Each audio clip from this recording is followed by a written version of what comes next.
Practice set के माध्यम से अपने वोकेब को पावरफुल बनाने की इस कड़ी में आप सभी रिस्पेक्टेड व्यूअर्स का हार्दिक अभिनंदन है। मैं मुन्ना सर छपरा से आज के इस प्रैक्टिस सेशन में हम इडियम्स एंड फ्रेजेस पर फोकस करेंगे। डियर व्यूअर्स, यह प्रैक्टिस सेट 4 है। यह प्रैक्टिस सेट 4 आपके कॉम्पिटिटिव एग्जामिनेशन में आपके वोकेब को लेकर मुझे उम्मीद ही नहीं बल्कि पूरा विश्वास है कि यह एक बड़ा स्कोर खड़ा करने में मदद करेगा। तो आज की प्रैक्टिस सेशन का पहला शब्द आपके बीच बैकआउट। बैकआउट का मतलब पीछे हटना, वादे से मुकर जाना, वादा तोड़ना या बचकर निकल जाना होता है। इस शब्द का 4 विकल्प आपके बीच है। स्टेप असाइड है। स्टेप असाइड का मतलब त्यागना या छोड़ना होता है। बी है पैकअप, किसी काम को पूरा कर लेना, किसी काम को समाप्त कर लेना। सी है सपोर्ट, समर्थन करना या साथ में खड़े हो जाना। एंड डी है विड्रॉ फ्रॉम, इट मीन्स बचकर निकल जाना, पीछे हट जाना या मुकर जाना। तो टेक्स्ट के हिसाब से बैकआउट से स्टेप असाइड, पैकअप तथा सपोर्ट से कोई कनेक्शन नहीं है। तो इसका एग्जैक्ट आंसर हमारा विड्रॉ फ्रॉम होगा। अगला शब्द है बैकअप। बैकअप का मतलब पूर्ति करना, जिसे मेंटेन करना बोलते हैं। इसके 4 विकल्प हैं। पहला है स्टे बिहाइंड,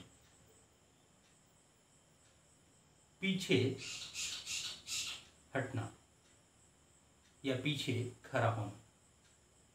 बी है गिव मोरल सपोर्ट, नैतिक समर्थन करना या नैतिक रूप से साथ देना, पूर्ति करने के भाव में।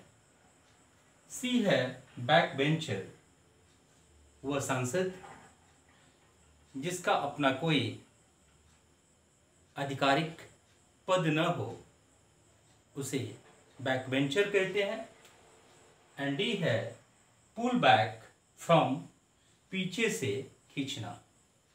तो चारों विकल्प देखने के बाद बैकअप का exact option give moral support जाता है। अगला शब्द है बैंडी वर्ड्स विद। यहां बैंडी वर्ड्स विद का मतलब सविस्तार से वर्णन करना, विस्तार से बताना। यह बहस के सेंस में भी जाता है, यह ज्यादा बोलने के सेंस में भी जाता है। तो बैंडी वर्ड्स विद का पहला ऑप्शन ए में है आर्गू, बहस करना या ज्यादा बोलना। बी है ओरेट्री, बात करने की कला। सी है स्पीच एंथुजियास्ट। स्पीच एंथुजियास्ट का मतलब उत्साही या जोशीला होता है। और डी है लिंग्विस्टिक एक्यूमेन, कुशाग्र बुद्धि, यानी वह व्यक्ति जो शीघ्र किसी चीज को स्पष्ट समझकर फैसला ले ले, उसे लिंग्विस्टिक एक्यूमेन कहते हैं। तो पूरे टेक्स्ट के हिसाब से बैंडी विद वर्ड्स का एग्जैक्ट आंसर हमारा आर्ग्यू होगा। चौथा शब्द है be down and out. It means कंगाल के कगार पर, निसहाय होने के कगार पर। पहला विकल्प है बी डेस्टिट्यूट, कंगाल होना या निसहाय होना। बी है बी टिप्सी, नशे में धुत। सी है ओवर ड्रिंकिंग, ज्यादा मदिरा पान। एंड डी है राइवलरी, विरोध या दुश्मनी। तो टेक्स्ट के हिसाब से बी डाउन एंड आउट का मतलब कंगाल के कगार पर यानी दिवालिया के सेंस में, निसहाय के सेंस में हमारा 4 का एग्जैक्ट आंसर ये होगा। और आखिरी शब्द आपके बीच be down in the dumps. It means